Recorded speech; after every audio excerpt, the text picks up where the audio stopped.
Chapter 99 గ్రహించబడినది గ్రహించేవాడు కాలేడు. నేను ఎన్నో రకాల యోగ సాధనలు పరిశోధించాను. నాకు ఏది సరిపోతుందో తెలుసుకోలేకపోయాను. ఇప్పుడు నాకు అదంతా అనవసరమనిపిస్తుంది. జీవితం ఎలా ఉందో అలానే ఆనందంగా ఉంది. దాన్ని అభివృద్ధి పరచవలసిన అవసరం నాకు కనబడటం లేదు. నువ్వు ఆ తృప్తితో ఉండగలిగితే అలానే ఉండు. కానీ ఉండగలవా? యవ్వనం, పరిపుష్టి, డబ్బు అన్నీ నువ్వు ఊహించిన దానికంటే త్వరగా వెళ్ళిపోతాయి. అప్పటి వరకు దూరంగా ఉంచిన దుఃఖం నిన్ను వెంటాడుతుంది. నువ్వు దుఃఖాన్ని దాటాలనుకుంటే నువ్వు దాన్ని సగం దూరంలో కలుసుకోవాలి. ఇంకా దాన్ని కౌగిలించుకోవాలి. నీ అలవాట్లను, వ్యసనాలను వదిలిపెట్టి ఒక సాధారణ జీవితం గడుపు. ఏ జీవిని కష్టపెట్టకు. ఇదే యోగమునకు పునాది. వాస్తవం తెలుసుకోవాలంటే రోజూ నీ అతి చిన్న పనిలో కూడా నువ్వు వాస్తవంగా ఉండాలి. సత్యాన్ని వెతకడంలో మోసం ఉండకూడదు. నీ జీవితం ఆనందంగా ఉంది అన్నావు. ఎవరు ఆనందంగా ఉన్నారు? ఎవరు ఆనందంగా ఉన్నారో నాకు తెలీదు. నాకు కేవలం ఆనందించడం మాత్రమే తెలుసు. నిజమే. కానీ ఆనందం కూడా మనసు యొక్క స్థితే. అది వచ్చిపోతుంటుంది. దాని అశాశ్వతత్వమే దాన్ని గ్రహించేలా చేస్తుంది. మారని దాని గురించి నువ్వు స్పృహ కలిగి ఉండలేవు. అవగాహనంతా మార్పు యొక్క అవగాహన. అది మార్పు లేని నేపథ్యాన్ని సూచించడం లేదా? లేదు. ముందటి స్థితి యొక్క జ్ఞాపకం ప్రస్తుత స్థితితో పోల్చినప్పుడు నాకు మార్పు యొక్క అనుభవం కలుగుతుందనిపిస్తోంది. గుర్తుపెట్టుకున్న దానికి, అసలైన దానికి ప్రాథమిక తేడా ఉంది. దాన్ని క్షణక్షణం గమనించవచ్చు. ఏ సమయంలోనైనా సరే అసలైనది జ్ఞాపకం కాలేదు.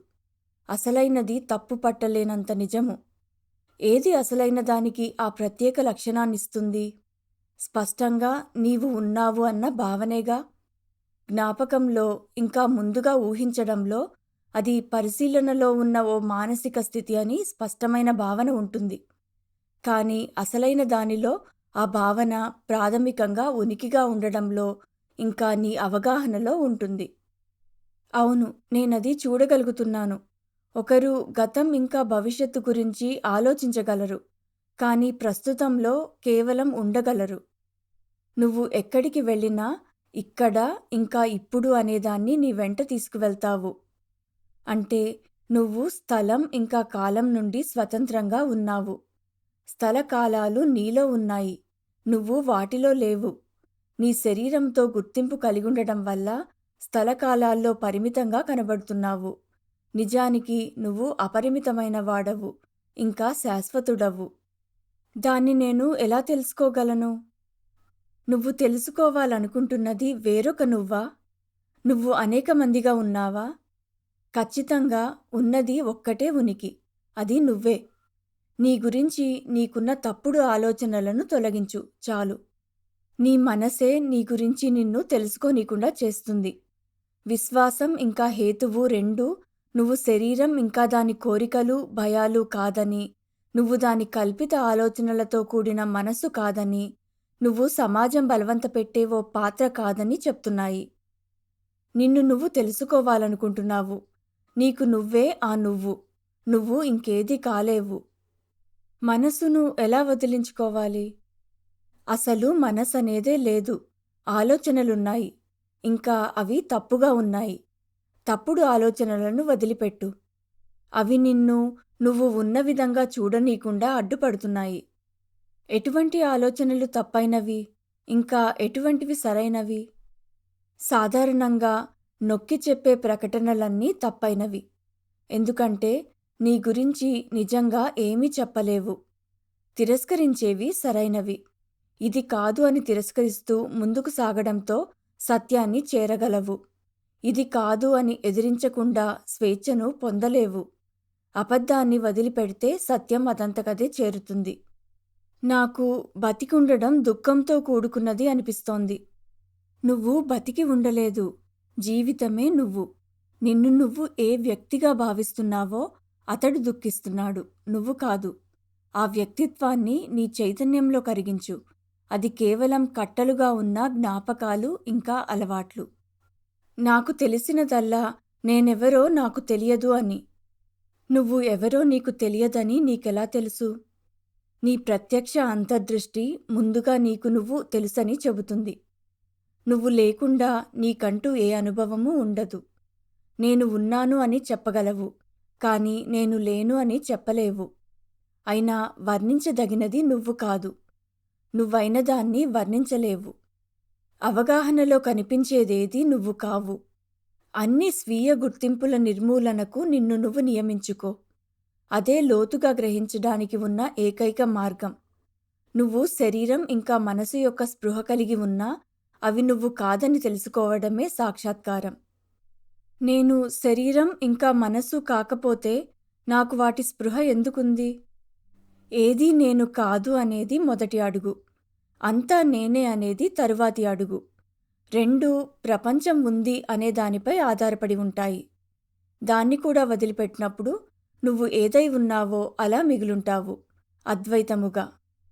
నేనే అంతా అయితే, ప్రపంచం నా ప్రక్షేపణ అయితే మరి అసమానత ఎందుకుంది? నువ్వే అసమానతను సృష్టించి మళ్ళీ నువ్వే ఫిర్యాదు చేస్తావు. నువ్వు కోరినప్పుడు, భయపడినప్పుడు, నీ భావాలతో గుర్తించబడినప్పుడు నువ్వు దుఃఖాన్ని, బంధాన్ని సృష్టిస్తావు.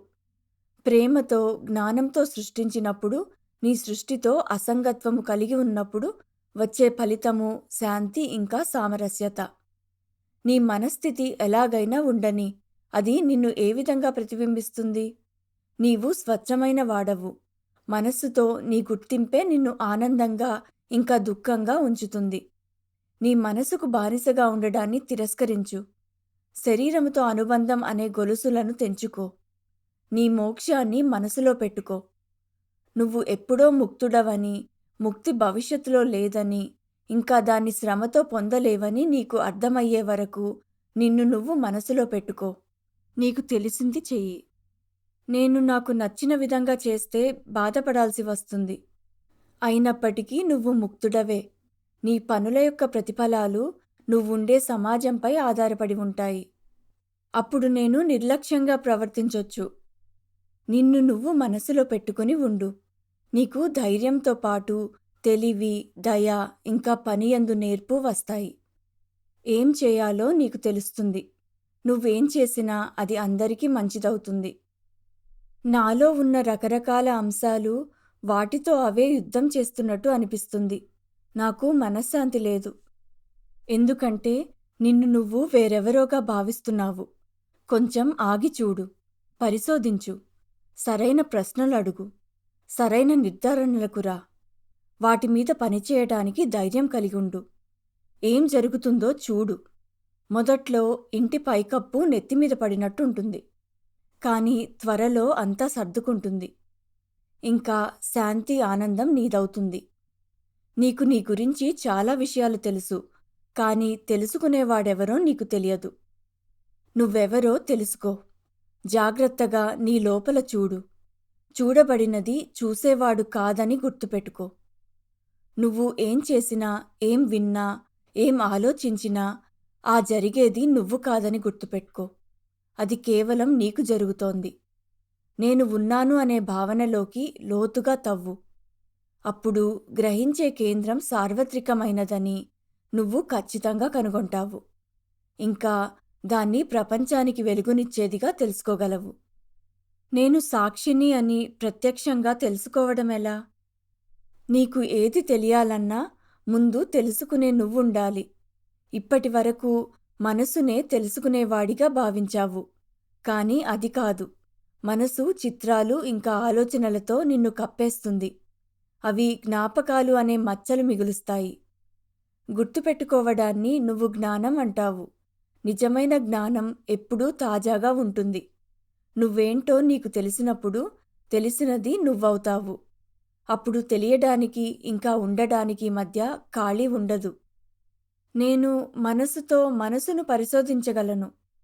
తప్పకుండా నీ మనసును తెలుసుకోవడానికి మనసును వాడొచ్చు. అది నిన్ను మనసుకు అతీతంగా తీసుకువెళ్తుంది. మొదట నీ సొంత ఉనికిని గ్రహించు.